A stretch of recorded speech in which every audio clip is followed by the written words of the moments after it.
السلام عليكم. لا تنسوا الإعجاب بالفيديو والاشتراك في القناة تشجيعا لنا لنستمر. من فضلك فعل الجرس ليصلك كل اللهم جديد. صل وسلم على نبينا محمد.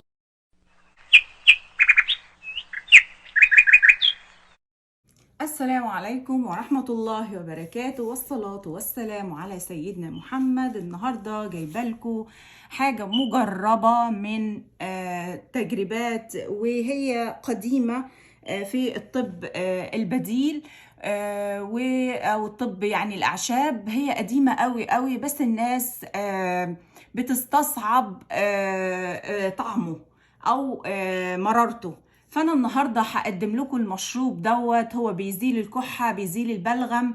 انا عايزه اقول لكم تجربتي انا، ان انا دخلت في زي مش عارفه هل هو كورونا او مش كورونا. انا مش قادره اجزم لان انا ما روحتش حللت التحليل بصراحه، بس تعبت تعب جامد جدا لدرجه ان انا كانت الكحه مش بتتوقف، مش قادره اخد نفسي، صدري اتقفل. مش عايزه اقول لكم يعني حصل لي ايه نتيجة الكورونا دي اللي جت، او الله اعلم ده دور برد جامد، مش عارفة برضو. لكن حقيقة انا قلت افيدكم النهاردة بالمشروب دوت عشان تقدروا ان انتوا لو حد مريض حواليكوا تقدروا تستفيدوا منه وتعملوه بالطريقة الصح، وكمان تغيروا طعمه.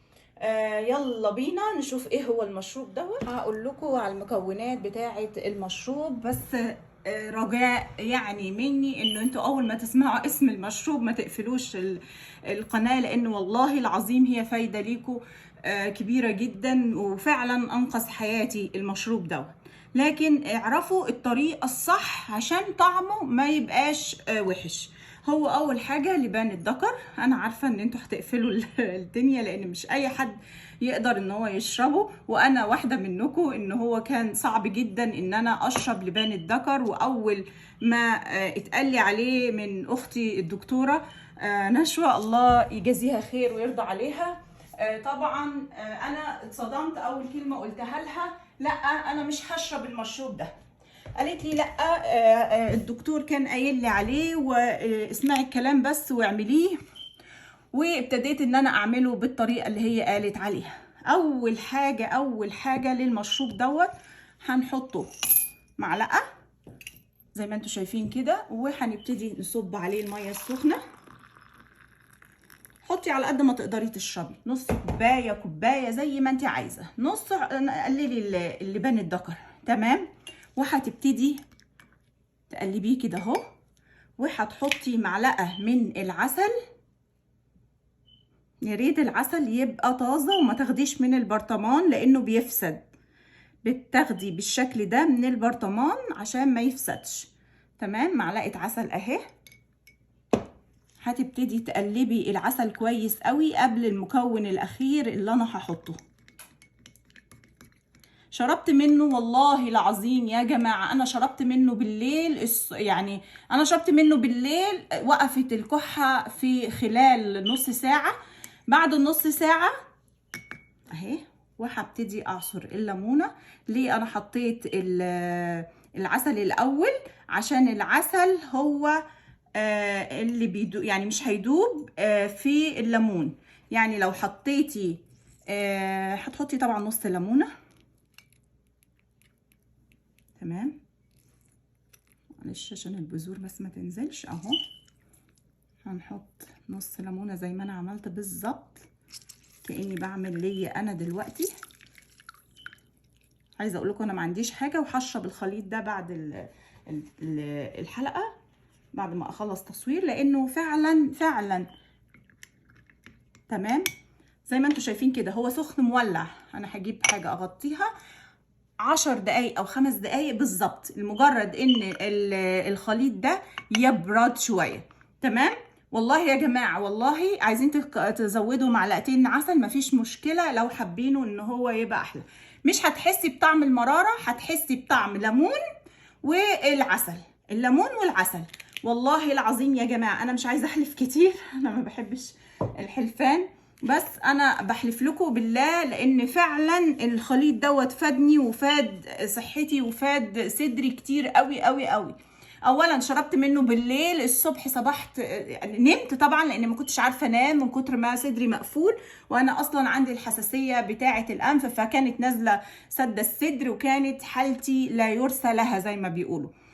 شربت مجرد ما هي قالت لي، نزلت عملته وانا بقفقف واقول ايه الخليط ده يعني اللي هو هيفوقني او هيفتح صدري، وانا الله اعلم كورونا ولا مش كورونا، وقعدت برطم كده زي ما اي حد عيان بيبرطم، ونزلت سميت بالله. ودايما تقولوا اللهم انزل شفاءك يا الله في هذا الدواء، دايما تدعوا بالشفاء طبعا قبل اي حاجه. وشربت الخليط وابتدى ان صدري يستريح من الكحه، ونمت. قمت الصبح بكح، الكحه اهدى شويه طبعا من الليل كانت، بس قلت والله لا هعمله تاني. عملته برضو تاني الصبح، وابتديت ان انا اشربه مره الصبح ومره بالليل. انا شربت الخليط ده ما اضحكش عليكم 3 ايام بس، انا ما شربتش الخليط ده اكتر من 3 ايام حقيقي. فتح لي الصدر، وابتدى البلغم اللي في الصدر يتطرد او ينزل، انا معرفش ايه اللي حصل. المهم ان الشعب الهوائيه عندي اتفتحت، وابتديت ان انا اتنفس، وابتديت ان انا اعرف ان انا حتى انام، لان يعني مريض الحساسيه او الصدر ده ما بيعرفش يحط راسه على المخده لو الكحه جامده. فكنت عايزه اقول لكم بموت بموت بموت لحد الان، كل ما افتكر الخليط دوت هي قالتهولي، والدكتور اللي قال لها والله بدعي له. والنهارده حبيت ان انا اقدم لكم الخليط دوت اللي هو في منتهى الجمال، ولا هتحسي باي طعم حاجه وحشه ولا الكلام ده. بس ما تشربوش سخن قوي، لانه عايز اللي يشربوا مثلا على بقين او 3، يعني تشربي كميه على اساس ان انت ما تحسيش بطعم المراره اللي هي هتبقى موجوده. مش هضحك عليكي، هتبقى موجوده طعم مراره، بس في الاخر خالص هتحسي بيها. لكن حقيقي هي مش هتحسي بيها في الامر الا اذا بيتي الخليط دوت وشربتيه تاني يوم، لان انا عملت الفكره ديت وقلت اجرب على اساس ان هو بقى ايه، يبقى اقوى. لا اقوى ولا اي حاجه، حقيقي حقيقي حقيقي كل الفيتامينز والمضاد وكل حاجه اللي في الخليط هو نزلت. بصوا هو ما دابش، ما كانش داب، وهتشربيه وهو مش دايب. لكن انا اتفاجئت الصراحة بقوته وقد ايه الطب البديل رائع. ولكن احنا اول ما بنسمع كلمة لبان ذكر بنقول اعوذ بالله، لبان الذكر مستحيل حد يشربه، مستحيل حد يعمله، وبنجيبه. وانا عندي جايبة العلبة للتجميل بصراحة، لكن كون ان انا اشرب الخليط ده كانت في رابع المستحيلات. عايزة اقول لكم الف سلامة على كل اللي عيان، وربنا يشفي كل مريض في المستشفى.